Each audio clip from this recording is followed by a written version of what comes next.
You want to know what it was like undergoing acupuncture, massages, and the like? Keep watching. Howdy do, if you're new here, I'm Rachel, also known as Alexis Brush, and welcome to my channel. This is the third video installment in the series called Curvy and Living It, whereby I share my personal journey going through adolescence idiopathic as-shaped scoliosis. In my previous videos, I talked about first how I got diagnosed, as well as my experience wearing a brace. Links up top if you'd like to check them out. Now, because I live in Malaysia, or maybe this applies to anyone living in an Asian country, there's always two schools of thought when you're dealing with a medical issue. Western medicine versus traditional medicine. Well, I don't think either is better than the other, they're just different, but this is my experience dealing with it. If you remember, my doctor recommended two types of treatment for me, the first being bracing, which we discussed in the previous video, and the second being targeted massages. So that's what we're getting into today. What's targeted massages, you ask? Basically, it's me undergoing massages that aim to push my bone back into place. Sounds like fun, right? I can't remember exactly how we found this Chinese medicine doctor, but we made an appointment and headed over anyways. I didn't have the best experience, but I think it's largely due to the language barrier once again. He spoke primarily Mandarin with some English. Big focus on some. First consultation, the doctor ushers my mom and I in and we take a seat. As per usual, I bring along my x-rays and I pass it over to him. Now he takes the x-rays and puts it up on the light box, and I guess he wasn't prepared for what he was about to see. Maybe because I look pretty normal on the outside.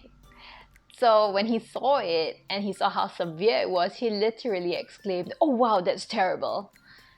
And I mean, that should have been a red flag to me to tell me that this doctor was maybe not equipped to deal with someone with my condition. He did follow up by saying that he normally dealt with very minor or moderate cases, not someone with my severity. But I think what triggered me the most was with his very limited English. He had initially called it a disease. Maybe I am being overly sensitive, but I do not appreciate anyone calling it a disease. I took offense to that, like, gee, thanks for making me feel less like a freak.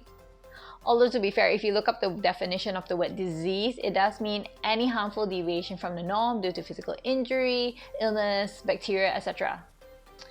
Not entirely wrong per se. When I think about disease, I think leprosy, I think stroke, I think heart disease. Very severe conditions that affected mainly the older adults. I was 17 at the time. Now, I don't think he meant it in an offensive way, I was just really sensitive about it. And I did react really strongly to it, for which he did apologize and then swapped to the word condition instead. Which I appreciate. I think there needs to be a certain level of awareness, empathy, as well as sensitivity when you're dealing with AIS patients, adolescent idiopathic scoliosis patients. Things that are impactful and can be hurtful, especially during this very critical adolescent period. Well, it was for me anyways. Thus, my adventure began of seeing this doctor once a week, every Saturday, for my treatment. I would be treated to very painful massages for about an hour, followed by acupuncture, and then left under a heating lamp. Funnily enough, the needles were the relaxing part. Now, if you've ever experienced acupuncture, you know that you can't really feel anything per se. So the needle sort of like tickles your nerve endings, and then you get that shiver down your spine. Although, to be honest, I think the shiver just goes directly to your groin. I'm sorry if that's TMI or too graphic, but that's really the best way I can explain it. You have to experience it to understand. So after the session, I got to take this blend of herbs, which till today, I don't even know what it was supposed to do or what it was for. And I think that was my biggest issue, not understanding what was going on and why. I felt like not sufficient information was provided. I should have asked questions, and I guess that's on me for not asking questions. So to you guys, remember, really important, ask questions. Just ask questions till you are satisfied. There is no such thing as a stupid question. For the record, it was like this brown powder which you had to mix with water and then down it. And it was so difficult to keep down, like I would gag all the time. So much so that I always had to have a spoon of peanut butter right next to me to kill the taste right after. Yeah, it was so icky, so bad, it tasted terrible.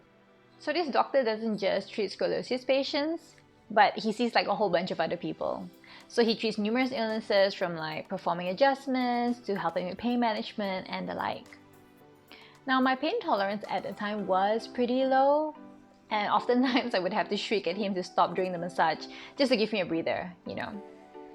But the shitty part was having him compare my pain tolerance with like the other ladies that came in for treatment. Like he would explicitly say, "Oh, I'm only using like a level 2 on you, whereas the other ladies can take a level 8. Why would you say that to me?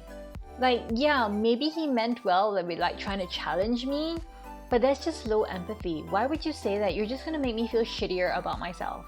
I endured the massages, acupuncture, as well as that icky powder drink for months on end till I couldn't take it anymore. Quite frankly, I wasn't seeing results. In fact, I don't think I was feeling any better throughout the entire course of my treatment. And we kept paying for it, 200 ringgit per visit.